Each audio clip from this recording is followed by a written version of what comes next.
एक छोटी सी कहानी। एक बहुत ही आलसी लड़का था। वह कोई काम नहीं करना चाहता था, बस खाना खाता, घूमता और सोते रहता था। एक दिन उसे किसी ने बताया कि एक आश्रम है जहाँ पर कुछ नहीं करना पड़ता है और हर दिन 2 समय का खाना और नाश्ता मिलता है। तुम वहाँ जा कर के रहो।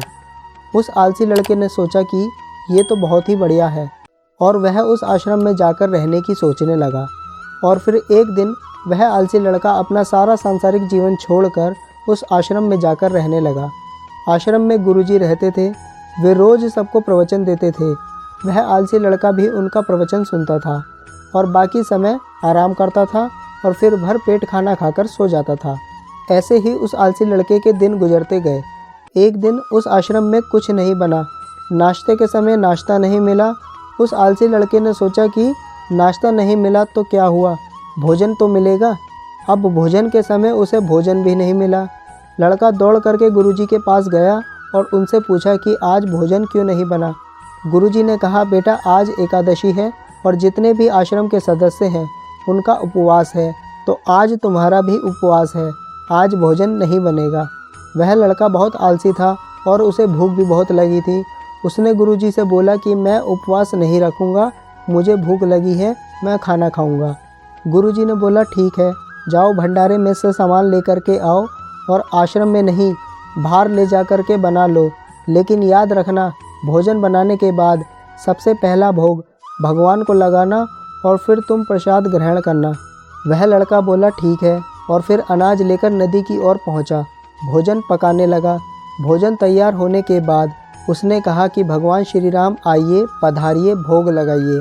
थोड़ी देर बाद अब जब उसे लगा कि भगवान तो आ ही नहीं रहे हैं, तो फिर वह कहने लगा कि मुझे मालूम है आपको तो अच्छा खाने की आदत है, मैं बना नहीं पाया और मुझे अच्छा भोजन बनाना भी नहीं आता, लेकिन जो भी रूखा सूखा बना है आकर खा लीजिए। भगवान श्री राम उसकी सरलता पर बहुत ही प्रसन्न हुए और उस लड़के को दर्शन दे दिए। उसने देखा कि भगवान श्री राम आए हुए हैं और उनके साथ माता सीता भी आई हुई हैं, लेकिन उस लड़के ने सिर्फ 2 लोगों के लिए ही भोजन बनाया था, एक अपने लिए, दूसरा भगवान के लिए। और अब क्योंकि भगवान श्री राम के साथ माता सीता भी आई हुई थी, तो उसने उस भोजन को माता सीता और भगवान श्री राम के सामने ग्रहण करने के लिए रख दिया।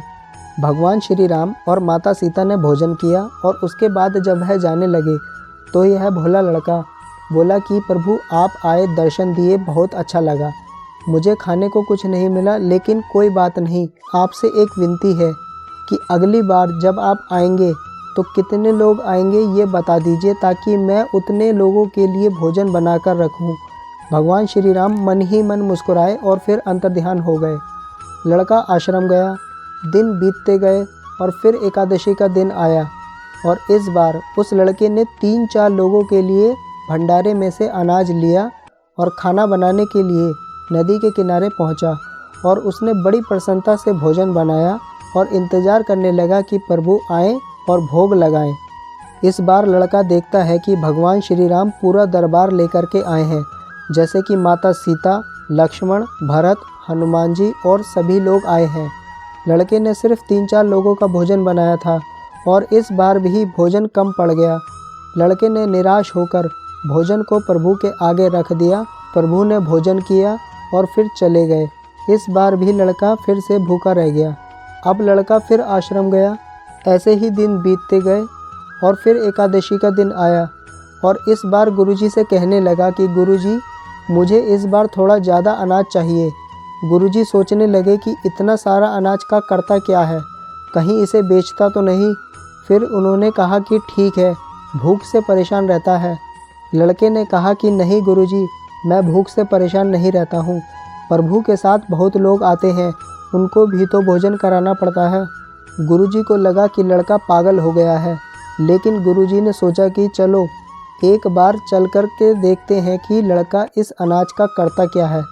वह भोला सा लड़का अनाज लेकर के नदी के किनारे पहुंचा और इस बार भोजन बनाया नहीं। उसने सोचा कि प्रभु हर बार ज़्यादा लोगों को लेकर के आते हैं, इस बार वह जितने भी आएंगे खुद बना करके भोग लगा लेंगे और फिर प्रेम से प्रभु को बुलाने लगा। गुरुजी ये सब छुप करके देख रहे थे कि ये भोजन तो बना नहीं रहा, और प्रभु को बुला रहा है। लेकिन लड़के ने देखा कि इस बार प्रभु के साथ बहुत से लोग आए हुए हैं, तो उसने प्रभु के सामने हाथ जोड़ करके कहा कि प्रभु माफ़ करना, आप बहुत सारे लोग आते हो, मुझे संख्या पता नहीं होती है और मेरी हिम्मत भी नहीं होती है कि इतने सारे लोगों के लिए भोजन बनाऊं। आप स्वयं आइए, बनाइए, खाइए और भोग लगाइए। प्रभु मुस्कुराते हैं और अपने साथ आए सभी लोगों के साथ मिल कर के भोजन बनाते हैं। गुरुजी ये सब छुप करके देखते हैं और फिर लड़के के पास आकर के कहते हैं कि तुम ये क्या कर रहे हो।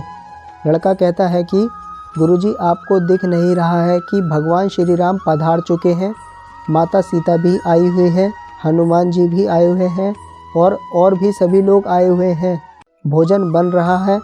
गुरुजी ने बोला कि पागल हो गया है, मुझे तो कोई नहीं दिख रहा है।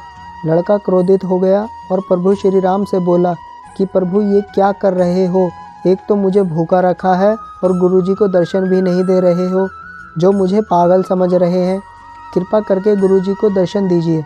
भगवान श्री राम बोले नहीं, मैं इन्हें नहीं दिख सकता। लड़का बोला क्यों नहीं दिख सकते, मेरे गुरुजी तो बहुत महान हैं, बहुत बड़े ज्ञानी और ज्ञाता हैं। भगवान बोले हाँ, ज्ञानी और ज्ञाता होंगे, लेकिन तुम्हारी तरह सरल नहीं है। जो सरलता तुम में है वो तुम्हारे गुरुजी में नहीं है। लड़के ने ये बात गुरुजी से कह दी कि भगवान श्री राम कह रहे हैं कि आप में सरलता नहीं है, आप मेरी तरह सरल नहीं हैं, इसलिए आपको नहीं दिख सकते। गुरुजी की आंखें नम हो गई और रोने लगे और बोले कि बिल्कुल सही कहा, मेरे अंदर तुम्हारे जितनी सरलता नहीं है, और फिर माफ़ी मांगने लगे। फिर भगवान ने गुरुजी को भी दर्शन दे दिए। ये कहानी हमें सिखाती है कि जीवन में सरलता सबसे आवश्यक है। हम जितने सरल बने रहेंगे उतना ही जीवन में आगे बढ़ते चले जाएंगे। जब आप सरल होते हैं तो आप खुद भी मुस्कुराते हैं और दूसरों को भी मुस्कुराने की वजह देते हैं।